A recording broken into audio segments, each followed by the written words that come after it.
सुनहरा लेटर ये सरकार जाएगी और इंडिया गठबंधन की सरकार आएगी और मैं अपने इंडिया गठबंधन के सारे नेताओं को, जिसमें माननीय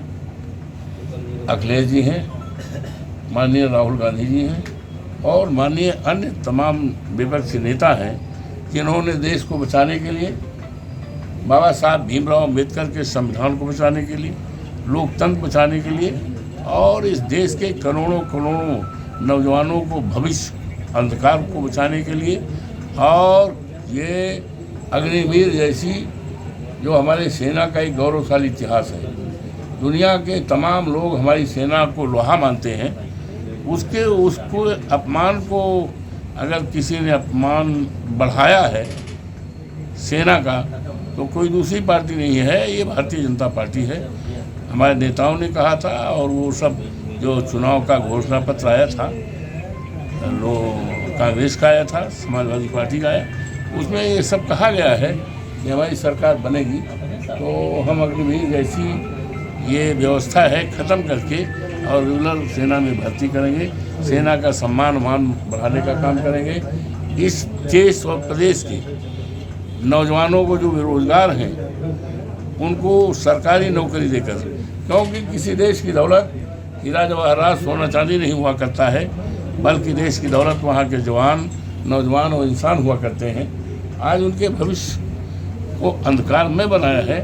तो उनके भविष्य को उज्जवल बनाने के लिए ये गठबंधन बना है। हम गठबंधन के सभी नेताओं के प्रति आभार प्रकट करते हैं और अपने नेता माननीय अखिलेश यादव पर विशेष जो है वो करते हैं, आभार प्रकट करते हैं कि उन्होंने हम पर और हमारे देवतुल्य जनता पर, मतदाताओं पर यकीन और भरोसा करके, यहाँ के कार्यकर्ताओं पर, यहाँ के नेताओं पर भरोसा करके हमें सामान्य सीट, क्योंकि ये सामान्य सीट है और आई बिलोंग शेड्यूल कास्ट, माई सब कास्ट इज पासी रावत, तो ऐसी सीट पर उन्होंने टिकट दिया था। ये भरोसा था आप सब पर, यहाँ की देवतुल्य जनता पर, यहाँ के बुजुर्गों पर, नौजवानों पर, माताओं पर, बहनों पर, बेटियों पर, और उस विश्वास पर ये सभी लोग खड़े उतरे हैं। हम इनका अभिनंदन करने, इनके आभार प्रकट करने और इनके इस धरती को प्रणाम करने, बुजुर्गों के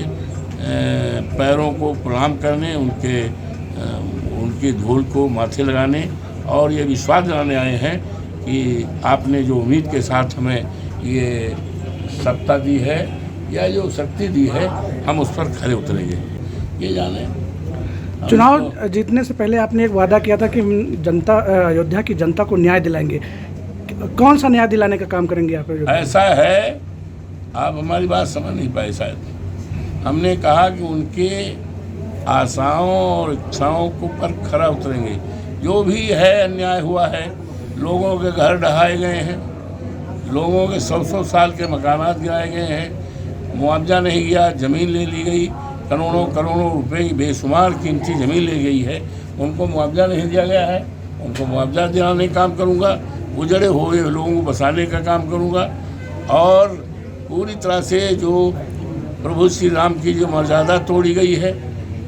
वो भी भाजपा के लोगों ने तोड़ा है, उस मर्यादा को अक्षुण्ण रखूँगा, कायम करूँगा और प्रभु श्री राम की मर्यादा, जिसको तुलसीदास ने भी कहा है, दैविक भौतिक तापा, राम राज काहू न व्यापा, तो उस राम राज में परेशानी इन्होंने पैदा किया है। तो हम प्रभु श्री राम, हम श्री राम तो नहीं हो पाएंगे,